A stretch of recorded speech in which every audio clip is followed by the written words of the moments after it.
याद रखिएगा, ऊंचाई पर ठहरने का जगह नहीं होता है। इसलिए जब आप सीढ़ियां चढ़ रहे होते हैं बुलंदी की, तो जो लोग रास्ते में मिले उनसे अच्छा रिश्ता होना चाहिए, क्योंकि लौटते समय उन्हीं से मुलाकात होगी।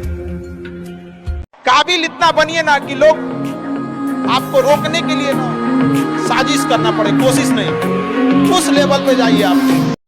एक रेस के घोड़ा को अगर आप देखिएगा ना, तो रेस पे घोड़े पे जो बैठा होता है घुड़सवार, उस घोड़े को बहुत मारता है, इतना तकलीफ देता है कि घोड़ा को समझ में नहीं आता है कि हमको तकलीफ क्यों दे रहा है। लेकिन रियलिटी में देखिएगा ना, तो उसका मालिक उस घोड़े को जिताना चाहता है। उसी तरह हमारा मालिक भगवान है। अगर हमें गरीबी दे रहा है, तकलीफ दे रहा है ना, तो आप इससे घबराइए नहीं। वो मालिक हमें जिताना चाह रहा है, और आप रेस छोड़ के भाग जाइएगा तो क्या करेगा वो? तो आपको जिताना चाह रहा है। कभी दिखावा में मत रहिएगा। यहाँ पे क्या कीजिएगा दिखावा करके? ये संसार की चीजें यहीं रह जाएगी। यहाँ झगड़ा, लड़ाई, धन दौलत, द्वेष, एक दूसरे को पीछा करना, मतलब किसी को पीछे कर देना, उसको बर्बाद कर देना, ये सब चीजें यहीं रह जाएगी। हमारे आपके सबके जीवन में एक ऐसी शाम आएगी जिसके बाद कोई सुबह नहीं होगा।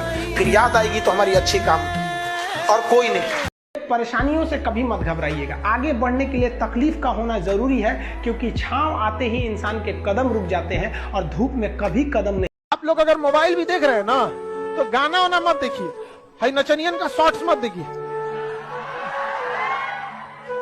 आपको कुछ भी देखिए, उससे नॉलेज होना चाहिए, इंटरटेनमेंट नहीं।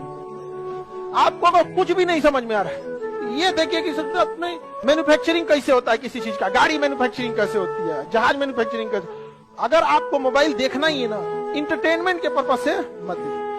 अगर आपको काबिल बनना है ना, बाज की तरह उड़ना है, तो बार बार बोलते हैं इन तितलियों का साथ छोड़ दीजिए, क्योंकि 10 साल बाद लोग आपसे मिलेंगे ना, तो पूछेंगे तुम्हारी हैसियत क्या है, तुम कितना कमाते हो। ये नहीं पूछेंगे तुम्हारी गर्लफ्रेंड थी कि नहीं थी। क्या समझ में आ गया? ये सब टेम्परेरी चीज होते हैं। सभी सब हटाइए ये सब चीजों को। जिस दिन आपको जिस दिन रियलिटी समझ में आएगी ना, उस दिन कोई बोल, हम आपको क्या बोले, आज जिनको आप सब कुछ खोकर पाने की तमन्ना रखते हैं, एक वक्त आएगा जब वो मुफ्त में मिलेंगे तो आपको मंजूर नहीं होगा। ये सब चीजें फालतू होती है, लेकिन अभी उम्र की गलती होती है। उम्र के बाद सब सुधर जाते हैं। कृष्ण भगवान का भी एक उम्र था जब गोपियों के पीछे घूम रहे थे। एक उम्र आया, भाड़ में गई गोपियां, मारा देखे महाभारत करा के रख दिया।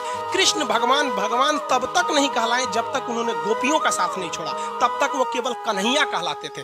भगवान तभी कहलाए जब उन्होंने लड़कियों का साथ छोड़ा। तो अब तक केवल आप विद्यार्थी कहलाएंगे जब तक कि लड़की या गर्लफ्रेंड के साथ रहेंगे। जिस दिन इनका साथ छोड़ेंगे ना, उस दिन दुनिया आपको देखेगी।